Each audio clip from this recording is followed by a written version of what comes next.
A very warm welcome.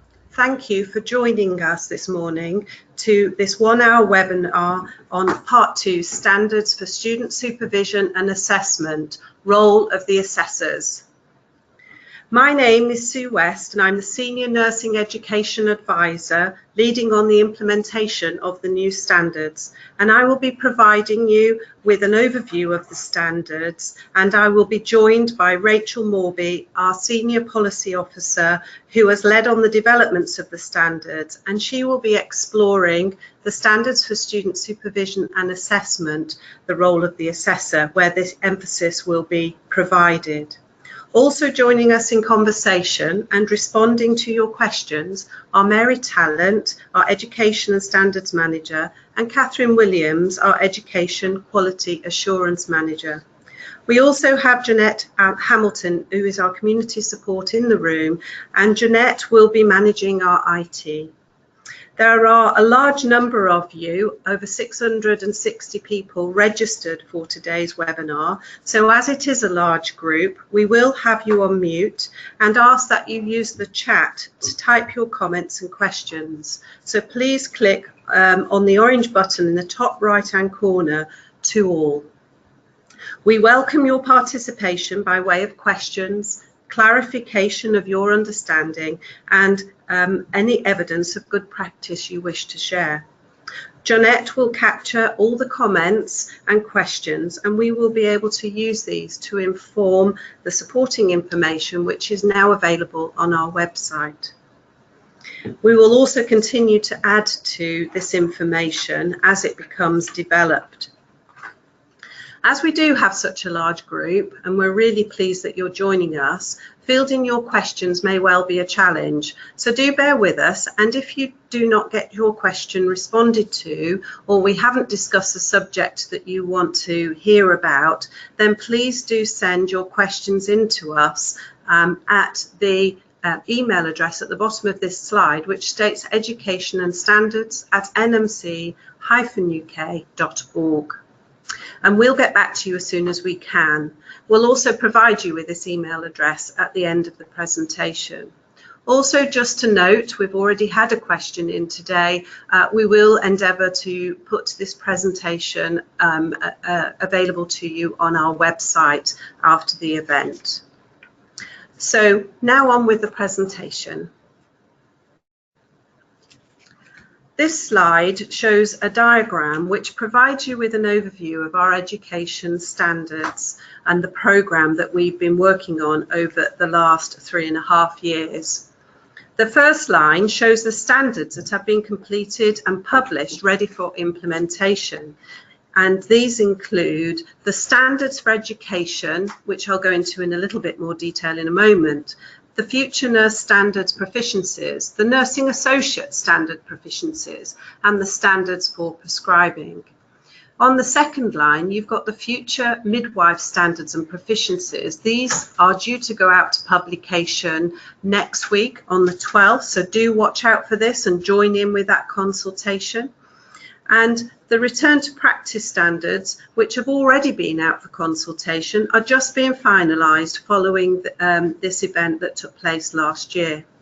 Along with all of this work lies the Quality Assurance Framework, and that enables approval of the programmes and ongoing monitoring. If we move to the next slide, this provides us with an overview of the standards for education and training. If you look to the upper left, Part 1, Standards Framework for Nursing and Midwifery Education. This also involves now nursing associates. Then these are the top level standards that education institutions, along with their practice learning partners, will adhere to. The second part, Standards for Student Supervision and Assessment. These are just the next ones along, and this will be the new approach to learning and assessment, which will replace mentorship. These two sets of standards, Part 1 and Part 2, are actually applied to all of our approved programmes moving forward. In the middle here, we've got Part 3, Programme Standards. This is a library of standards That will include the pre-qualifying nursing programs, the nursing associate programs, and the standards for prescribing programs currently. And we'll be joined by return to practice later this year and midwifery once the consultation is completed. And then on the right, the proficiencies for nursing and midwifery professions. These will include also the nursing associates, but they will be the programme standards that we've already got published, that we've already alluded to, the nursing proficiencies. The prescribing will be the adoption of the Royal Pharmaceutical Society competency framework, and we will also have in there the nursing associate proficiencies. I'm now going to hand over to Rachel, who will explore the standards for student supervision and assessment in more detail with you. So if you have any questions as we go through, please do send them in to us. We will field these and we'll start to answer them at the end of the presentation. Hello all, it's Rachel here. I'm sure some of you recognise my voice and it's great to have you all with us today. So I'm just going to go into sort of the detail of the new standards for student supervision and assessment in this part of the presentation. So on your screen you should see a kind of overview of the standards themselves, the standards for student supervision and assessment. If you've been through the standards, if you've had a look at them, this shouldn't be news for you. So there are 3 headings. The first one is effective practice learning, and that kind of deals with kind of broad, high-level standards relating to how practice learning should be delivered and run as a whole. The second heading is supervision and students, and this is where we talk in detail about the practice supervisor role. And then the final heading is assessment of students and confirmation of proficiency, and this is the part of the standards that deals with the academic and the practice assessor roles. So that's a kind of just a brief overview of what the standards themselves look like. On the next slide, I'm just going to talk a little bit about practice supervision. So although this isn't the focus of the webinar, we know that of course supervision and assessment are interconnected. So this is just kind of a bit of background on the practice supervisor role and practice supervision as a whole, if you're not that familiar with it. So our new standards, we say that students will be supervised in practice by any suitably qualified and experienced registered health and social care professional. So this is a change from the current standards where we say it must be a nurse or a midwife or a skipper. Now it can be any registered health and social care professional who has been kind of suitably prepared and has the right experience to help support the student. So by a registered health and social care professional, we mean anybody who's registered with a professional regulator, such as the NMC or the GMC. So this could be, so it would be nurses and midwives, but it also might be a doctor, it might be a pharmacist, it might be a social worker. There's lots of different people it could be. And who it would be different in different circumstances. So what it's about is really about identifying who in your environment or across environments can help students achieve their learning outcomes. We would expect that all nurses and midwives should be able to transition into this role. They might need additional preparation, but it should be sort of really a part of their everyday role of being a nurse and a midwife. So supervisors themselves can have lots of different roles. You can do supervision in lots of different ways. We're not going to say that there's any one right way of doing it. It's really about thinking about, you know, what the student needs, what their outcomes are, what the environment is or are, and what kind of models of supervision you can apply to help them meet their learning outcomes. This will ultimately be for education providers to decide. We're not going to tell you how to do it. But what we are saying is, as you'll see on your screen, that you must ensure that practice supervision ensures safe and effective learning experiences, and also that there is sufficient coordination and continuity of support and supervision of students. Those are 2 very important standards to consider when you're thinking about models of supervision. Again, this can mean different things in different circumstances. The whole point of our new standards is really about allowing you to personalise the supervision that's provided to your student and your service needs. Okay, so that's just a brief overview of practice supervision. So on the next slide, we're going to talk about the assessor role. So this is the main sort of point of this webinar, as you know. So just to give you a brief overview of the 2 roles that we're setting in the new standards. So all students must be assigned to a practice assessor for a placement or a series of placements. That's really up to you to decide. about what would work best in your area, what would work best for students. You could have one practice assessor across 3 placements, or you could have one for each. That's really up to you to decide. The students must also be assigned to an academic assessor for each part of the education programme. So what is meant by part of the programme is, again, really up to you. A part just needs to be the period of time for which a decision on progression must be made. So that could be a practice placement, or it could be an academic term or an academic year. Again, we're not specifying. You really need to just decide what this would mean, what would work best in your area, and be able to give us evidence that you've taken the right decision, essentially, that your decision upholds public safety and helps students to meet their learning outcomes. So the assessors are registered nurses, midwives, nursing associates, or SCIFANs with appropriate equivalent experience for the student's area of practice. That is surprisingly hard to say. So what we mean by this, I think we've had a lot of questions. What exactly do you mean by this? So what we're saying is that a nurse will still need to be assessed by a nurse, and a midwife will still need to be assessed by a midwife, and a SCIFAN by a SCIFAN, and a nursing associate by a nursing associate, but or a nurse in that particular case. However, unlike at the moment where we're saying, you know, a children's nurse must be assessed by a children's nurse, etc., if you work in an area where you do have a field of practice, your assessor no longer needs to be field specific. So, for example, a children's nurse wouldn't necessarily need to be assessed by somebody who has the children's nursing registration. They could be assessed by somebody who has an adult nursing registration who has the appropriate equivalent experience for the outcomes that the student is trying to achieve. So, for example, it could be an adult nurse who has a postgraduate qualification in children's nursing that the NMC doesn't recognise, because we know that there are lots out there.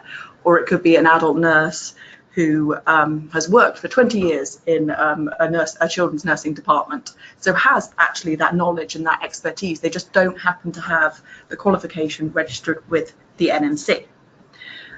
So it's really just about kind of matching the skills and experience of your assessors with the outcomes that the student is trying to achieve. And again, it's up to you to decide what this would mean in individual circumstances. You just need to be able to evidence to us that your decision upheld public protection, public safety, and helps the students meet their learning outcomes. So for students on prescribing courses, their assessors can be any suitably qualified prescriber. So that could be a doctor, as it is at the moment, or it could be a nurse with the equivalent prescribing qualification, or it could be a prescribing pharmacist. So there's lots of different individuals who could be the academic assessor for a student on a prescribing course. So that's a brief overview of the assessor roles, what they are kind of on a high level way. On the next slide, I'm just going to go into a bit more detail about the practice assessor. So the 2 roles do have slightly different responsibilities as expressed within our standards. The practice assessor's basic role is to assess the student's achievement of practice learning for the period of time they are assigned to them. So, for example, if they're assigned to them for a placement, they'd be assessing the learning, the student's learning within that placement, what they have learned, if they've achieved their learning outcomes, or if it's over several placements, they would be doing the same. So again, that's really up to you to decide which model you're going to go with. Their decisions will be informed by lots of different sources. So it might be student documentation, it might be feedback from the practice supervisors, and it would also be some direct observation or potentially working alongside the student.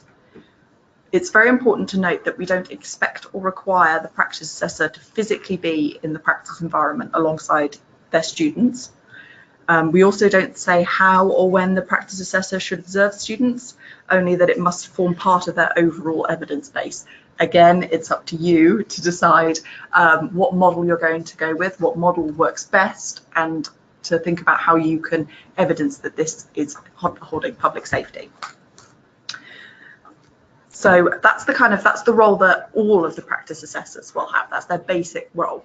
But on top of that, one practice assessor will also then work with the academic assessor to recommend the student for progression from one part of the programme to the next. So as the student might have several practice assessors in one part of a programme, so for example, if a part of a programme is an academic year and you have 3 placements within that, and you have 1 practice assessor per placement, that would be 3 practice assessors per part. So because of that, not all practice assessors will necessarily fulfil this aspect of the role, and we're not saying that they have to. So it may be that the practice assessor in the final placement performs this role. They might make the recommendation for progression with the academic assessor, or it might be that you decide that actually you want 1 additional practice assessor that works across the whole of the part and takes feedback from all the different practice assessors that worked within that and then makes the recommendation. Again, it's really up to you to decide what works best for you in your area, but whoever it is that is working with the practices, the academic assessor, to make the recommendation for progression, they'll need to take a view, obviously, across the whole part, because that is the part in which they're considering. So they'll need to sort of go back and look at the student documentation, potentially talk to practice assessors that have worked previously with the student across that part, because they need to take that overall view of the whole part of the programme, essentially to work with the academic assessor. Okay, so that's just a brief overview of what the practice assessor does. As I've said, there's lots of different ways to implement this. There's lots of different approaches. So moving on to the next slide, onto the academic assessor. So as I said, this role is slightly different to that of the practice assessor due to the fact that the academic environment and academic learning is structured in a slightly different way. Excuse me, just taking a drink of water. So rather than assessing, what we're saying is that the academic assessor collates and confirms student achievement of proficiencies and programme outcomes in the academic environment for each part of the programme. And in doing this, they have to work within existing AEI processes whenever relevant.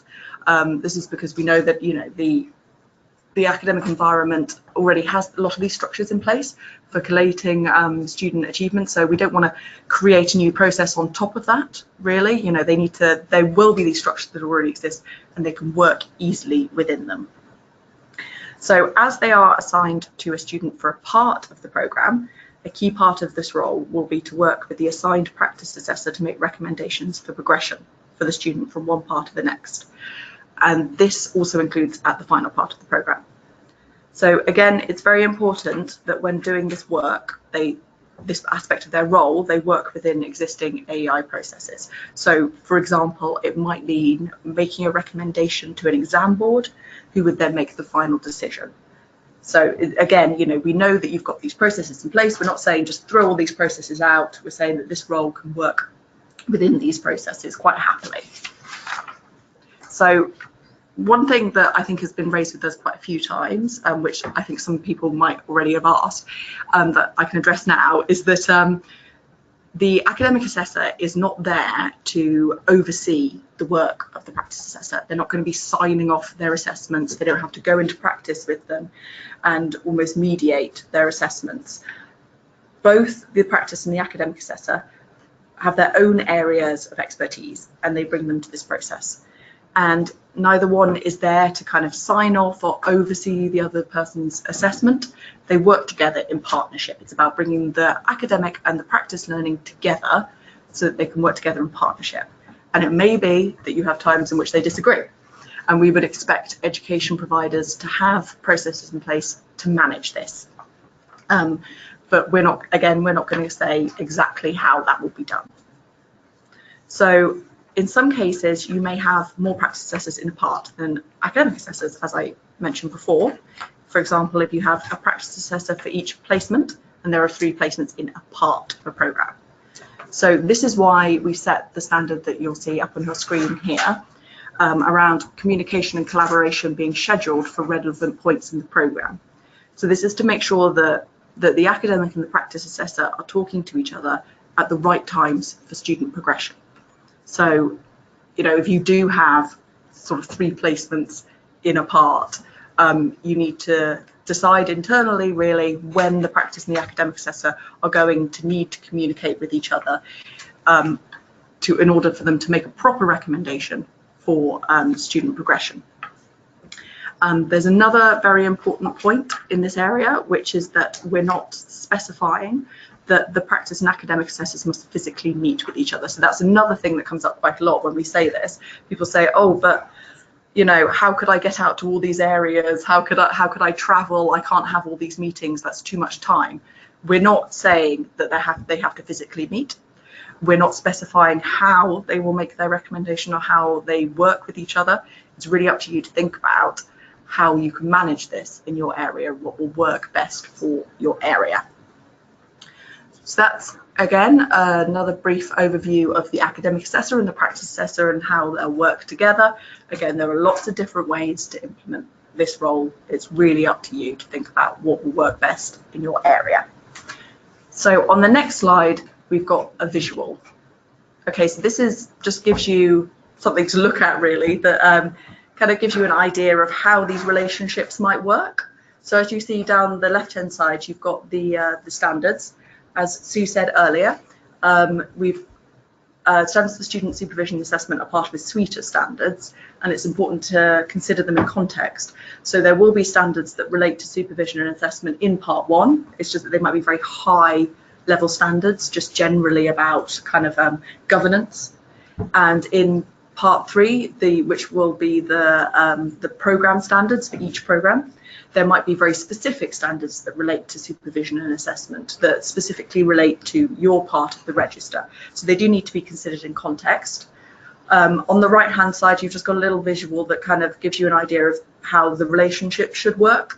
So a practice and an academic assessor, the student is assigned a practice and an academic assessor for whatever period of time, and each of those people need to have an independent relationship with the student and need to independently talk to the student. But they then also, the practice and the academic assessor, need to talk to each other.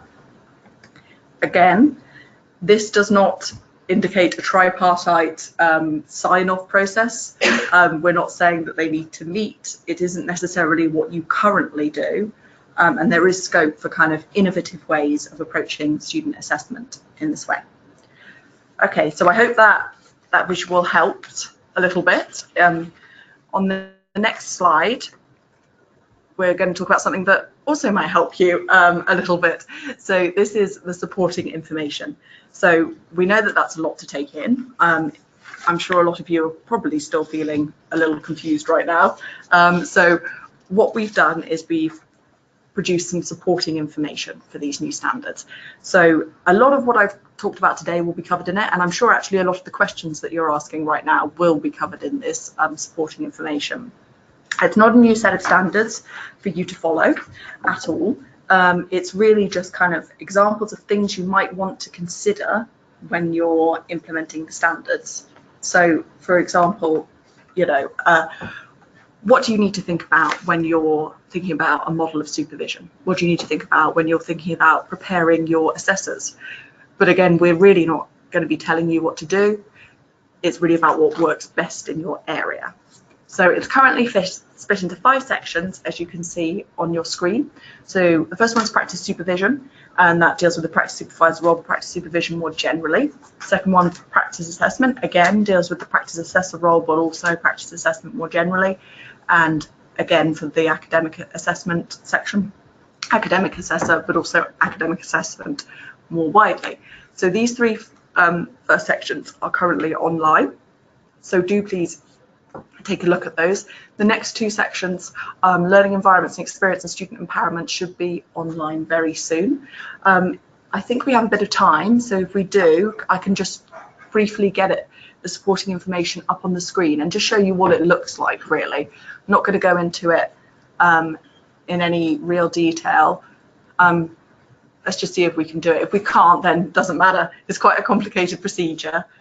If you are looking to find it, then you can just do a Google search, supporting information for standards for student supervision and assessment, or if you go to the section of our website on the standards for student supervision and assessment, if you scroll down to the bottom, there's a link there on that page.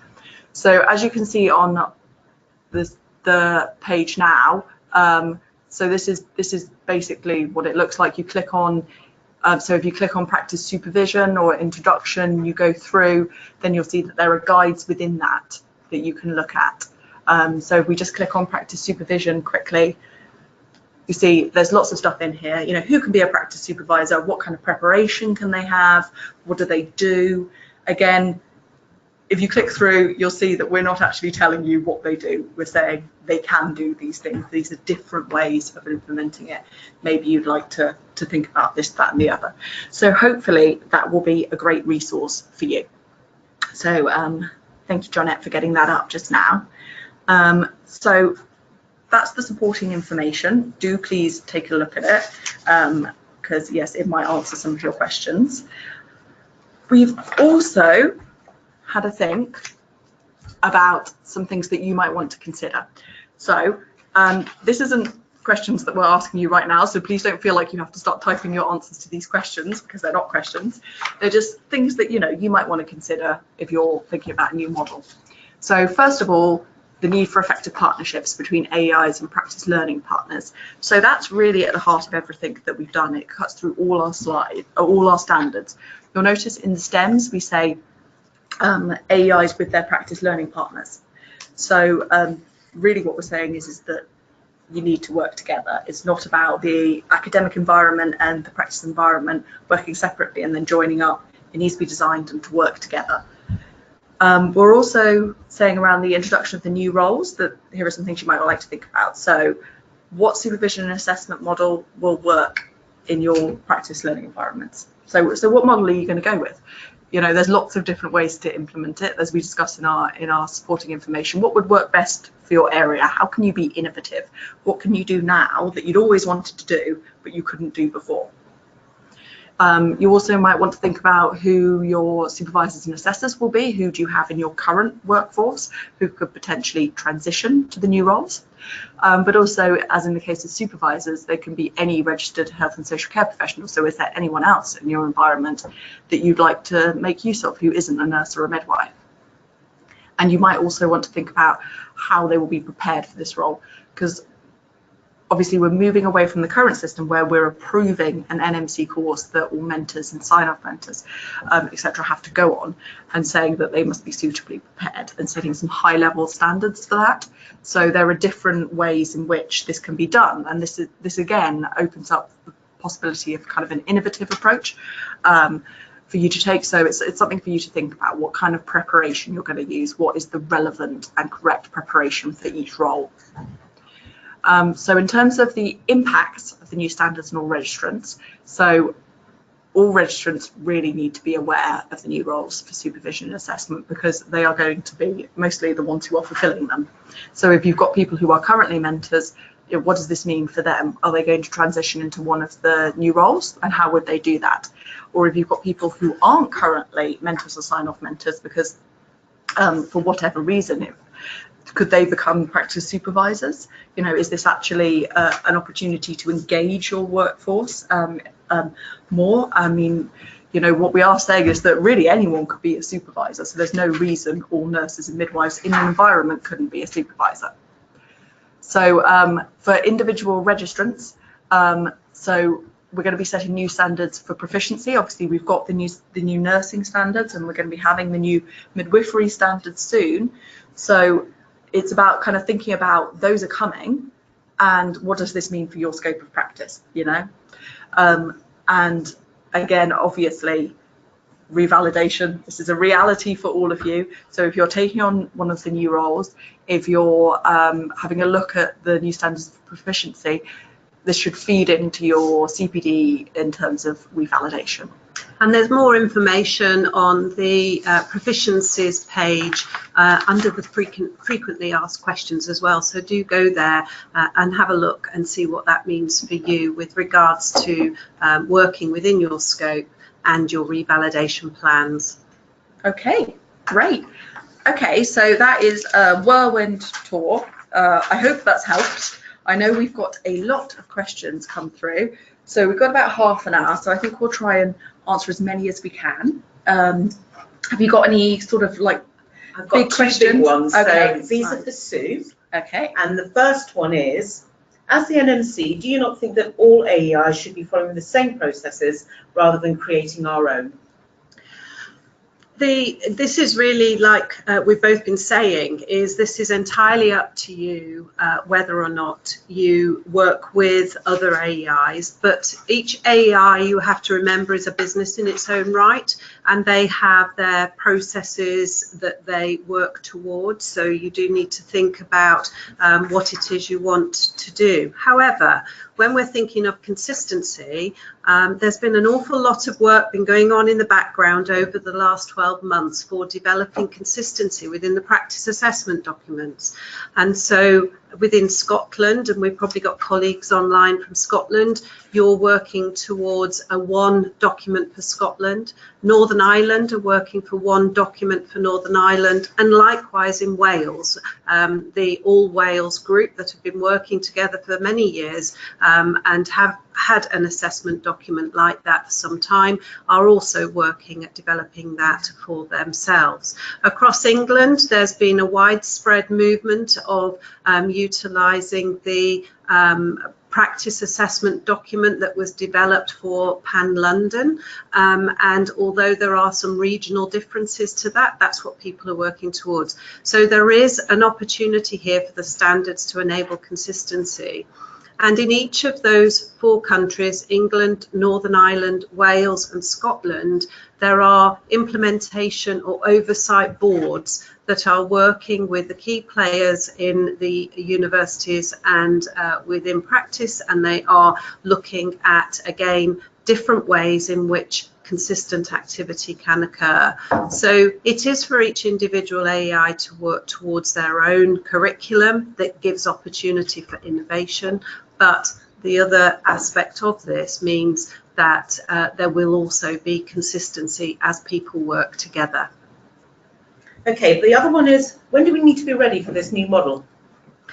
This new model, if those people have looked at timelines before, and many of you do know this, but we've probably got new people involved in our webinar today, the timelines are that every new student nurse for pre-qualifying nursing, for prescribing, will all have to be registering on a course that is approved against the new standards for September 2020. For nursing associates, we have a much shorter transition time. As you know, we have opened the register for nursing associates at the end of January, and that means that all programs need to be approved for commencement beyond July of this year, so that all students commencing on programs will have after July will be on those that are approved against our standards. And then, of course, we will be setting timelines for midwifery so that they will be in place by September 2021. So I have a question about supervisors. Can a HCPC registered AHP supervise students? I think there's questions. There's a lot of questions coming up about who can be a supervisor. Yeah. And especially so when it comes to nursing associates. Yep. Can they supervise, and who supervises them? If they're registered with a professional regulator, then yes, they can. So HCPC, yes, absolutely, it's a professional regulator.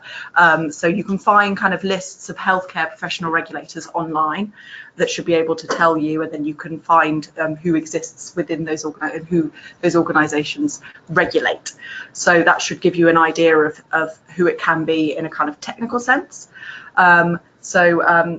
Nursing associates will, of course, be regulated, so they'll be regulated by us, so of course they can be practice supervisors. And who can supervise them? Again, it'll be anyone who is regulated, as we said. And really, it's about just thinking, who do you have in your environment? What skills do they have? What knowledge do they have? What is the student trying to achieve, and can they help them to do that? So it's about matching the skills of the people in your environment to the students you have. It's also worth bearing in mind as well that, you know, although there is this practice supervisor role who does have to be regulated in some way, actually there's lots of other people within your practice team or within your practice area who can also be part of student learning, people who potentially aren't regulated. We know what happens at the moment. We know that actually if a student is in an environment, so if a student is in an environment and they're learning, actually everybody will kind of muck in, really, if that's the right word. So we're not saying that you cannot be part of student education if you're not registered, absolutely not. One thing in particular is that we know that children's nurses say, oh, well, we have placements in schools. You can still continue to do that. You can still continue to have a kind of a long arm supervision type arrangement, like how you might have a long arm mentorship arrangement. So you could even potentially have a placement in which there weren't any registered people, so long as there was suitable oversight of that placement and so long as the student is still supervised in some way. It just might be in a long arm way. I hope that answers the question. And what about nursing associates? So can a nursing associate supervise, and who can they supervise registered a student nurse? Potentially, yes. If the nursing associate had skills that they could impart to the student nurse, or they could support the student nurse in some way, then yes, absolutely. But obviously, as they're registered, they can't be working outside of their area of expertise. So they can't be helping the student nurse to learn something that they themselves are not qualified to do. And that comes back to the code, really. That's really about working within your scope of practice. Absolutely. And of course that will mean that the nursing associates may well be able to supervise nurses who are student nurses, possibly in year 1, maybe even in year 2, but it really is about their knowledge and skills and whether they've got the right skill set to teach and to guide a nursing student to learn about an area that they have got the skills and knowledge for. And it's in relationship, remember, to the learning outcomes that are set for that learning opportunity for that individual nursing student. We've had a number of questions about SVQs and skiffing. Are you able to give us an update? Yes, so I saw that question come through, and as you know, we undertook an evaluation of the current status of programmes for SCIFNs and SBQ, and we are currently reviewing that information that has come through with us and putting a plan together that will go to council later in the spring. So that's really when any work that we'll be doing will start in earnest. So although I can't give you any actual detail on that, at least you've got a view of what the timeline might be. There's a specific question, and it goes back to who can be a supervisor, who can be an assessor. Can a registered care home manager be an assessor or supervisor? So it depends what you mean by registered. So if they are registered with a professional regulator, a health and social care regulator, then yes, as an individual, if they have that individual registration. But if it's about being registered with the CQC, then we would say no, because it's about that individual registration. But that doesn't mean they can't play a part in student education. As I've said, it just means they're not their practice supervisor. And there's a few questions about how practice assessors and academic assessors interact. And if there's a question, do they need to interact? And if they do interact, is it face-to-face? So there are lots of different ways of doing it. I mean, when we went out, we've gone out to do some engagement recently, and people have been sharing what they might do. And some people have been saying, for example, if you have a student who's in their final year and they've been doing very well, there's no question over their performance, then it could potentially be that you would do it sort of through the documentation almost. It's just about sharing documentation. That could be one way of doing it. If you were going to do it that way, you would have to, again, it comes back to this evidencing that it's the right thing to do, that it upholds public protection, that nobody is getting onto the register that shouldn't. You know, it's about providing the evidence that it was the right thing to do. But again, if you have a student who perhaps is struggling, you know, to achieve their learning outcomes, you might want to have a kind of formal meeting where the academic and the practice assessor meet. There are lots of different ways of doing it, and we're not going to say you have to do it in this particular way, because we know that that can be very restrictive. I'll ask a specific question about mentor courses, because obviously we're no longer going to be approving them. What's going to replace them? So as we've said with the standards, we're no longer going to be approving programs that prepare people to take on the teaching roles in practice. So therefore, what we've said in the standards, and it's very clear, that the AEI, in conjunction with their practice learning partners, will agree on the preparation for supervisors and assessors moving forward. So therefore, they may decide to do a formal program, or they might do it a bit more informally. They might create some online learning, but they will be looking at different ways in which they want to prepare those roles. And that isn't now any longer going to be the responsibility of the regulator to do that moving forward.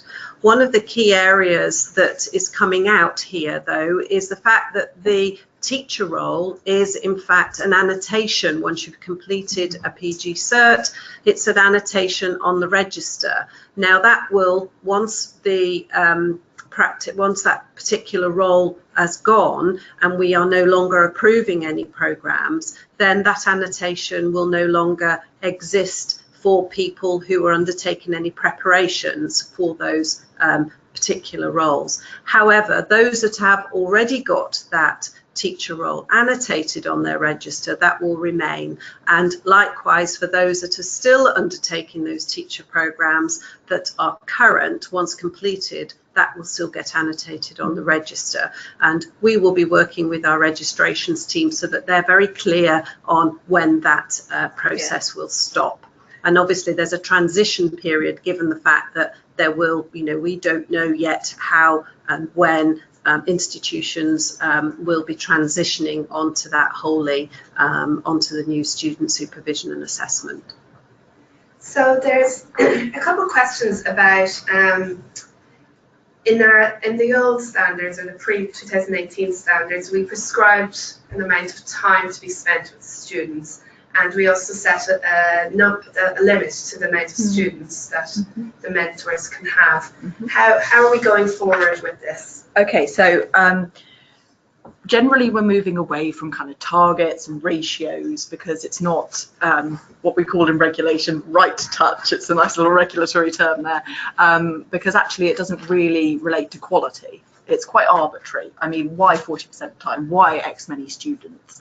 There's no real evidence base for why we've picked that. And it's actually, when you try and pick a ratio based on evidence, you can't, because it's different depending on different student needs, different circumstances. So it's very difficult to come up with a ratio or a target that actually works. So what we're saying instead is, earlier when I spoke about the specific standards around supervision, where I said that supervisors, there must be sufficient continuity, coordination and continuity of support and supervision of students. So that's the important standard to consider in this area. So when we say kind of coordination and continuity, what we mean is it's about supervisors spending the right amount of time with the student, and it's about supervisors not being overloaded, essentially. So it's about a model of supervision being created where the supervisor doesn't have too many students, whatever that means. They're not overloaded. They can do their work properly. They can do their role properly, but also that supervisors spend a reasonable amount of time with the student for them to be kind of properly engaged, to help the student to meet their learning outcomes and to contribute to the student documentation and to the overall kind of assessment that the practice assessor is going to do. And the reason why we've expressed it in this way is for exactly the reasons that I've just said. So it's about being able to personalize supervision, because different supervisors would need to spend different amounts of time with the student, essentially. You might have a student who's struggling, who would need a lot of direct supervision. You might have a student who's very independent, who wouldn't need that much. You might also have a student who's just learning one skill with you. You're the supervisor, you're teaching them or helping them to learn one skill, and you don't really need to spend that much time with them to do it. Or you might have a more kind of intensive form of supervision where you're with a student for an entire placement.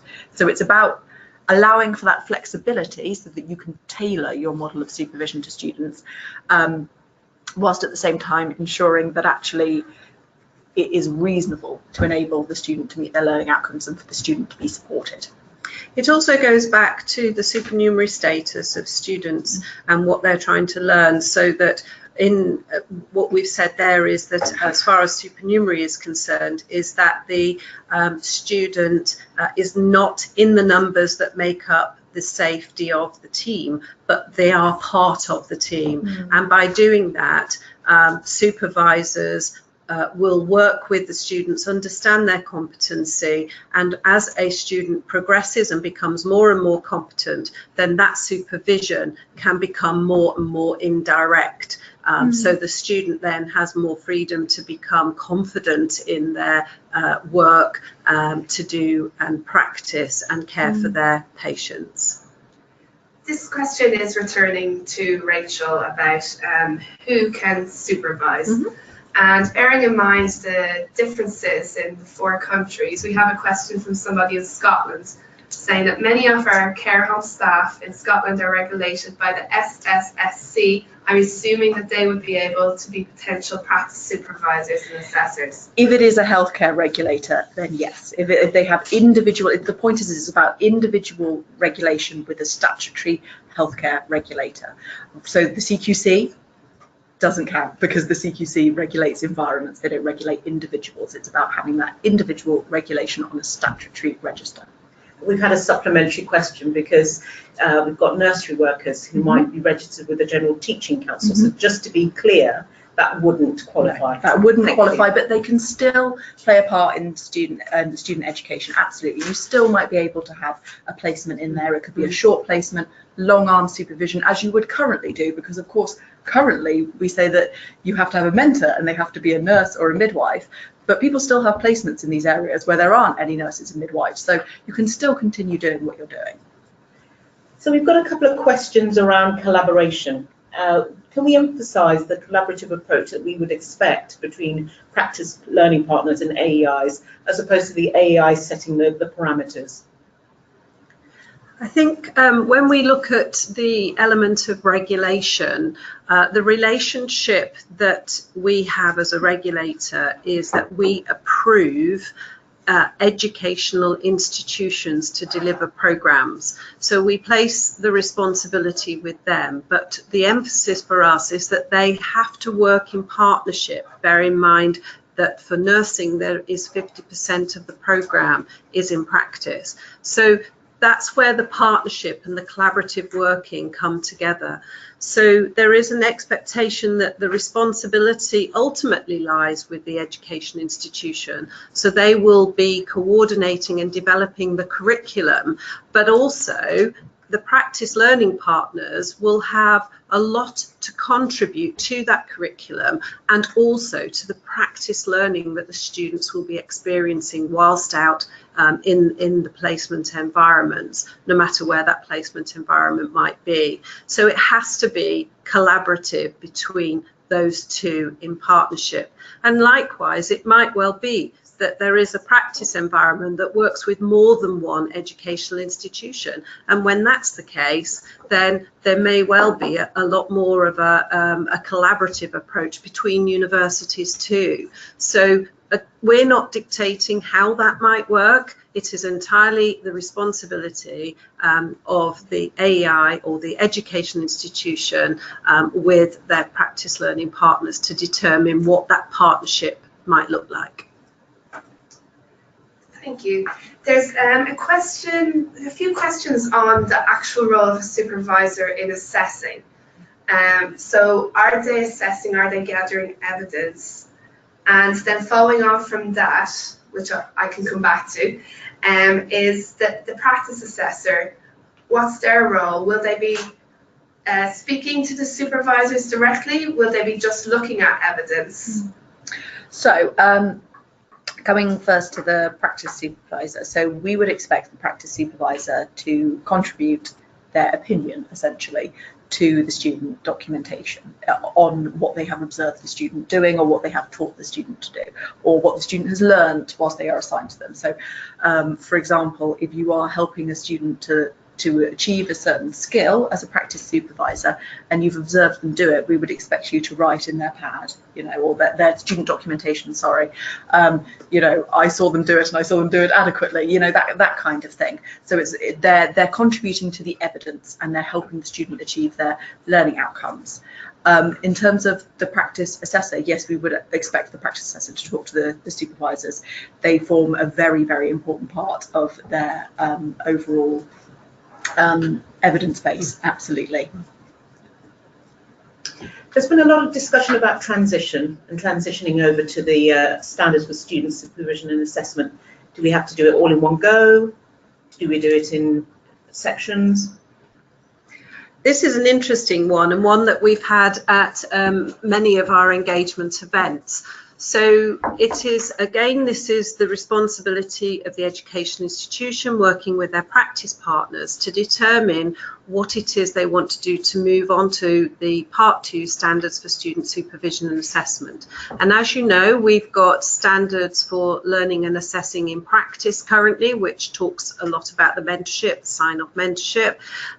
They will eventually, by 2020, 2021, be replaced. And so it is up to the institutions to determine what this might look like. So as an example, it is possible that if an institution is going for approval for their prescribing program, their pre-registration nursing program and their nursing associate program, say within the next 6 months, ready to have these programs starting in 2019. You can mirror this also for 2020.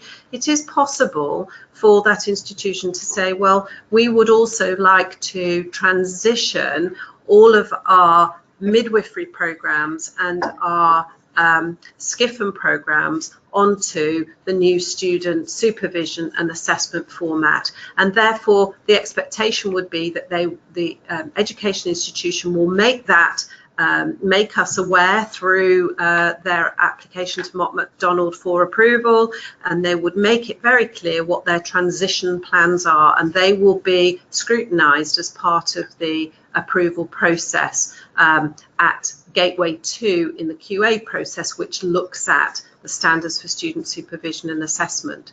So there's elements of transition that could happen. It might be that people individually move from, as they approve a program, onto student supervision and assessment, which might mean in practice there are dual ways of working, but they also might decide to move also their current students who are on the current programs for pre-qualifying onto student supervision and assessment too. So the way that transition might happen will be variable depending upon the decisions that are being made by individuals. And in conversation with different AEIs or the different countries, the approach to this is going to be quite different.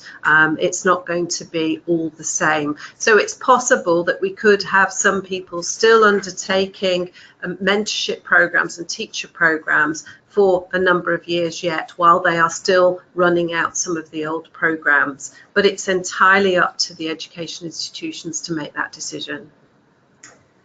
So this one's going back to the supervisor working with the students, and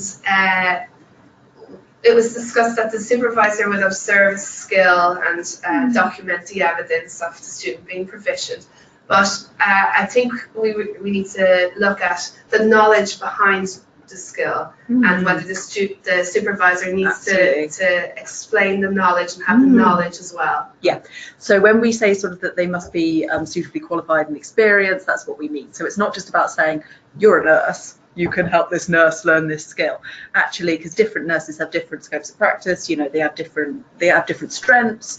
So it's about looking at your kind of workforce essentially and the people in your environment and saying, you know how to do this, you have the requisite knowledge, you can help this student therefore to achieve this.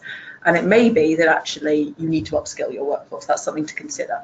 So we are saying that actually practice supervisors need some sort of preparation, and that can mean a number of different things. It can just mean telling them about the new standards, but it can also mean that they've got some students coming that they need a kind of a short training course about what the students are going to learn and how they're going to help them to learn it. And it might be that individual nurses and midwives do need to do a little bit of CPD to help them kind of meet the student needs. But again, it might not be. It really depends on individual registrants, individual circumstances, individual students. But yeah, that's an excellent point. It's really about having that knowledge and skills base to help the student achieve their outcomes. So my next question kind of goes back to the beginning, which is, when does this all start, this brave new world? Do you think this hands-off approach is going to ensure public safety is paramount? I think what we've got to go back to is our responsibility as a regulator, and therefore that is one of the reasons why we've got a brand new quality assurance framework in place, so that we will, through that quality assurance framework, be approving programs with very clear criteria of what institutions, education institutions with their practice learning partners have to go through. And part of that framework has meant, and although we haven't had a diagram to show you, we've done it in reasonably simple terms, that it's going through different gateways, so that each of the sets of standards will align to a particular gateway. So we saw on the diagram that you've got part 1, so that's gateway 1, part 2, which is what we're talking about today, student supervision assessment, is gateway 2, and the program standards will go through gateway 3, and this will culminate in gateway 4, which will be a visit, and that visit will be taking account of the elements of practice, partnership. They will be looking at and triangulating all the evidence they've had in the 3 previous gateways to determine what it is they're going to be doing and what they are intending doing within the practice environment. And of course, that will then be monitored ongoing. So we will have the quality monitoring process alongside of that. And that is what we will look at, and that will assure us about providing that safe, effective practice. And I think this might be our last question, but it's about parts and what's defined as a part. Mm-hmm. Is a placement defined as a part? Yeah, it could be. Is the thing. That's the thing. Unlike in our current standards, where we're actually a bit sort of strict about this, we're saying that you can define what a part is. So a part is basically the point for which decision on student progression needs to be made. So that would probably traditionally be an academic year. You would traditionally say, you know, at the end of each academic year, the student is going to progress. And so that, therefore, is a part. But we are, in our part of the whole point of the new standards is to allow for flexibility so people can meet the needs of their local area. So we're saying that actually it doesn't necessarily need to be an academic year. You could decide that every placement is a part, and therefore a decision on progression needs to be made at the end of every placement, and therefore the practice and the academic assessor need to work together at the end of that placement. It is up to you. It is. It just, again, it really comes back to, you need to be able to evidence to yourself and to us that this is the right decision for public safety, this is the right decision for the student, and that this is going to result in good decisions being made. It also enables people, certainly the AEIs, to look at innovative approaches, and because particularly within England, where we've got the apprenticeship roles coming through, and also looking at opportunities across the UK for postgraduate diplomas that might be done over a shortened space of time, then of course the parts are more relevant than actually an academic year. And does that mean that the assessors need to be different in each of the parts in succession? Yeah. So because we're saying that they have to be assigned to a new kind of academic assessor for each part, yes, they would have to be different. But what we are saying is that in some circumstances, you could have, for example, if you've got 3 parts in a course, you could have one practice assessor in the first year, then one academic assessor in the first year, and then the same academic assessor in the third year, potentially. What we're saying is that you can't have the same academic assessor continuously, essentially, in concurrent parts. So there is a little bit of flexibility there, but you can't have one academic assessor for the whole programme, essentially, or in concurrent parts. Okay, I think we're getting to the end of our hour, and it's gone by very, very quickly. And I have to say, the amount of post-its with questions on around this room is really quite exciting. And just so that you know, we've probably had in excess of 355 people participating today. And I know we might not have answered all your questions, but like I say, on this slide, you can see the Education and Standards email address that you can send in any questions if you feel that you're really challenged by something, and we will be responding to that. We'll also be analysing all the questions that have come through today, and where we feel that there are frequently asked questions on specific things, we will certainly be looking at publishing those and circulating relevant answers to those areas. But you're always going to have that address you can send questions in. Also access our newsletter. Do go on the website and access the newsletter. We're often putting things in there. Look out for the blogs that we'll be writing. And we've also recently put up some information around apprenticeships, on becoming an apprenticeship, and also for education institutions on the quality assurance part of the website. So lots of opportunities to engage, and we'd just like to say thank you for joining us. Yes, thank you so much. It's been really, really useful, and we will have a lot of work to do afterwards. We will do. Yes, and please do go and look at the supporting information, because I think a lot of the questions that perhaps you feel haven't been answered will probably be answered through the supporting information. Yeah. Excellent. So thank you, and have a good rest of your day. Thank you. Bye bye.